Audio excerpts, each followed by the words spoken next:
তো হোটেলে আমরা এন্ট্রি করেছি, এন্ট্রির মুখে একদম সুন্দর একটি গণেশ ঠাকুরের মূর্তি রাখা আছে। এটা হচ্ছে রিসেপশন। তো এটা দেখাচ্ছি আমি, যেটা ডাইনিং রুমটা, মানে খাওয়ার যেখানে রেস্টুরেন্টটা আছে হোটেলের। দেখো সুন্দর ডেকোরেশন, দেখার মতন অসাধারণ হোটেলটি। তো আমরা এখানে এসেছি আজকে।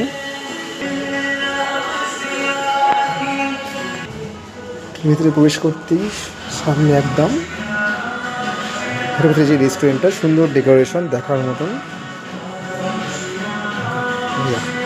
অসাধারণ ভিউ, সুন্দর একটি হোটেল। ওই পাশে একটা সুইমিং পুল আছে, সুইমিং পুলটা দেখাচ্ছি আমি। সুন্দর একটি সুইমিং পুল।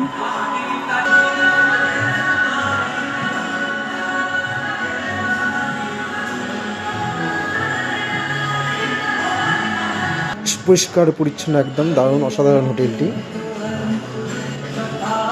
তো এবার আমি সুইমিং পুলের দিকে যাচ্ছি। গেটটি খুললাম। তো এই হচ্ছে সুইমিং পুল হোটেলের। দেখো আমাদের একটা বন্ধু এখানে আবার শুয়ে পড়েছে, এসে টায়ার্ড হয়ে গেছে সারা জার্নি করে। তো এখানে জলের ফোয়ারা শুরু হয়ে গেছে।